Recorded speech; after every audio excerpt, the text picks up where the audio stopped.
Bab 22, Lamaran Japir.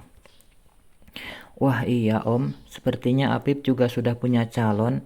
Apa perlu kami nikah bareng biar ramai? Ceplos Japir, memanfaatkan obrolan tentang menikah. Rania melebarkan mata. Tak menyangka Japir akan mengatakan hal itu. Apa itu artinya Japir sudah membuka hati untuk Deandra? Rania membulatkan mulutnya. Oh ya, Mak, perlukah aku mengantar Deandra? Tanya Japir kini menatap sang mama. Rania kembali terkejut, tapi kepalanya refleks mengangguk. Ah ya, Jaf, sebaiknya kamu mengantarnya. Ini sudah terlalu malam. Rania menjawab begitu saja.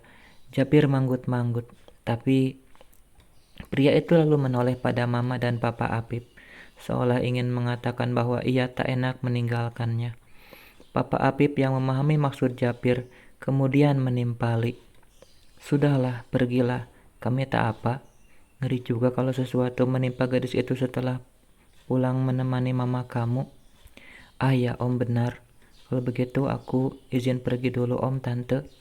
Ya, pergilah. Japir pun mengayun langkah meninggalkan sang mama, keluar dari kamar. Sayup-sayup ia mendengar ucapan tantenya, begitu tubuhnya sudah berada di luar ruangan.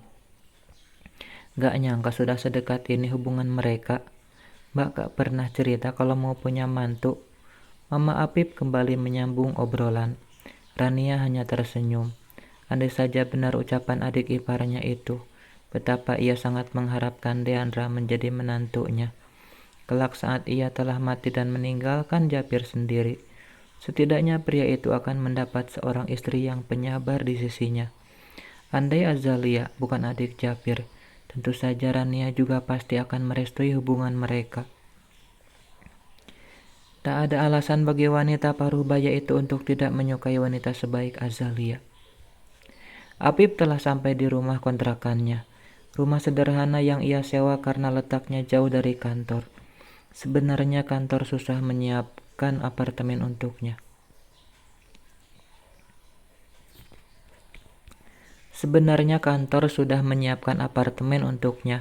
Fasilitas lengkap dan ruang-ruang yang luas. Hanya saja ia tak mau terlalu banyak membuang waktu di jalan. Berbeda ketika Apip tinggal di rumah sederhana yang disewa sekarang.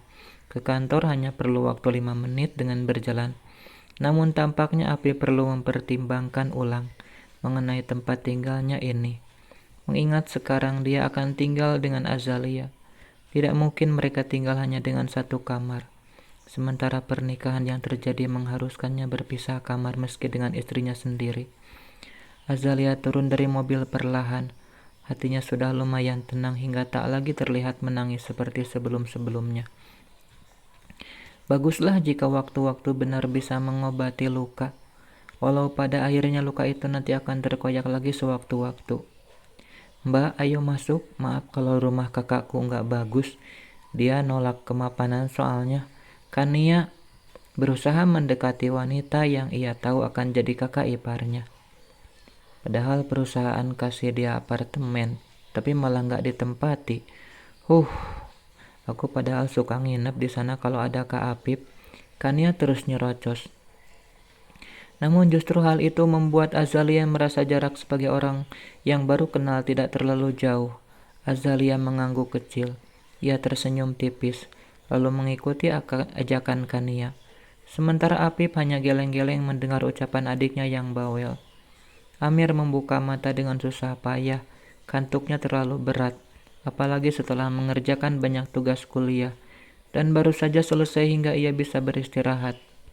Suara ketukan di pintu memaksanya bangun dan melihat siapa yang bertamu malam-malam begini. Apa iya Johnson yang datang? Gumamnya dengan malas menyibak selimut dan bangkit dari ranjang. Johnson adalah salah satu teman mahasiswa seangkatannya, pemuda yang paling dekat dengan Amir. Bukan hanya Johnson yang kerap meminta bantuan adik Azalia itu, tapi juga Amir sendiri seringkali butuh bantuan darinya. Terbiasa tidur di kosannya saat ada tugas dari kampus dan sebaliknya. Kedekatan mereka itulah yang membuat Amir berpikir bahwa hanya Johnson yang akan datang malam-malam begini ke kosannya. Namun pemuda itu terkejut kala membuka pintu. Bukan teman biasa datang, tapi sang bapak yang datang tanpa pemberitahuan. "Loh Pak, ada apa malam-malam begini? Kok nggak ngehubungi dulu?" tanya Amir yang langsung meraih tangan sang bapak untuk dicium punggung tangannya. "Assalamualaikum Mir, sudah tidur kamu?" Si bapak berjalan masuk begitu saja sebelum Amir menyuruhnya. "Waalaikumsalam Pak, iya Pak, capek habis ngerjain tugas tadi." Amir garuk-garuk kepala tak gatal mengikuti bapaknya masuk. Ia masih tak mengerti kenapa mendadak sekali beliau datang. Sampai Amir berpikir sepertinya memang ada masalah, karena sebelumnya kakak iparnya Japir juga menelpon menanyakan kenapa bapak tak bisa dihubungi. "Apa ada masalah Pak?" tanya Amir yang berjalan ke arah kompor, berniat merebus air untuk membuat kopi. Bapaknya pasti kedinginan setelah jalan jauh ke kota dengan berjalanan berjam-jam. Dendi menghela napas panjang, sembari menjatuhkan bobotnya ke lantai yang tertutup karpet kecil di depan ranjang Amir, lalu menyandarkan tubuh memperlihatkan ekspresi betapa dia lelah.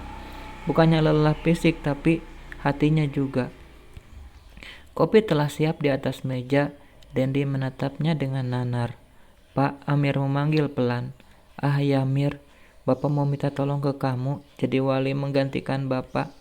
"Ya," Amir mengerutkan kening, tak mengerti maksud bapaknya. "Wali?"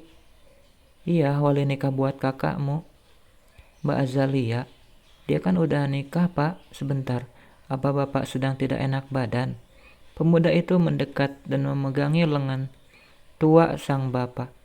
Barangkali panas dan lelaki parubaya itu sedang demam. Bapak tidak bercanda. Bapak tidak bercanda.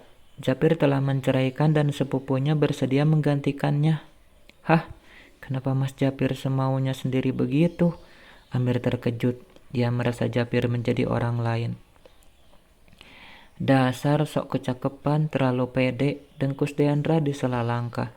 Dipijatnya tangan, bagian di mana tadi Japir dengan seenaknya mencengkram dan meremasnya. Masih terasa sakit, walau rasanya tidak sesakit tadi lagi. Baru ini Japir mau bicara dan menyentuh Deandra, tapi bukan karena sikapnya yang humble, melainkan kekejamannya sebagai seorang pria pada gadis yang sudah lama mendam rasa padanya. "Ini terakhir kali aku menyukaimu, Jaf. Apa dia pikir setelah dia bercerai aku akan senang dan merasa punya kesempatan? Enggak, kan? Enggak akan ada perempuan yang mau bersanding dengan pria seegois dia." Deandra bicara sendiri, ingin melampiaskan semua kekesalannya yang menyesakkan dada. Walau ucapan-ucapan yang meluncur dari bibirnya adalah sebuah kebohongan yang berkebalikan dengan yang hatinya rasa. Bahkan sampai detik ini, Deandra tak mampu menghapus nama Japir dari dalam hatinya, meski berkali ia menolak dan menyakiti.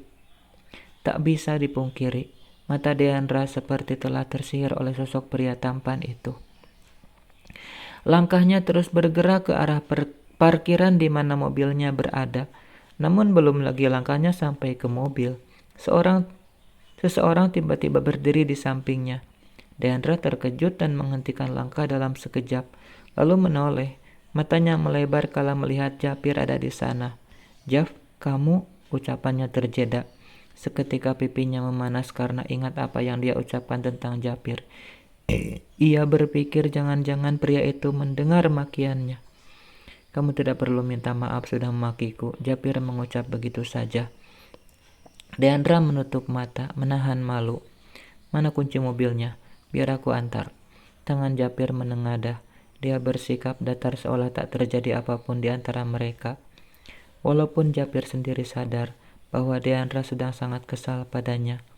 Sebagai pria tak sepantasnya Japir menekan dan mengintimidasi perempuan yang sudah banyak berbuat baik pada ibunya. Kamu tidak perlu melakukan ini karena tak nyaman pada mereka." Deandra menolak menyerahkan kunci mobil yang dipegang. Sebenarnya aku masih ingin bicara banyak hal denganmu. Bukankah menurutmu obrolan kita tadi belum tuntas?" Soal itu, Deandra sadar bahwa ternyata Japir telah menganggap apa yang disampaikannya tadi. Dia pikir lelaki itu hanya bisa marah-marah lalu mengabaikan. "Ayolah, tanganku sudah lelah menengadah begini." Japir mengayun tangannya.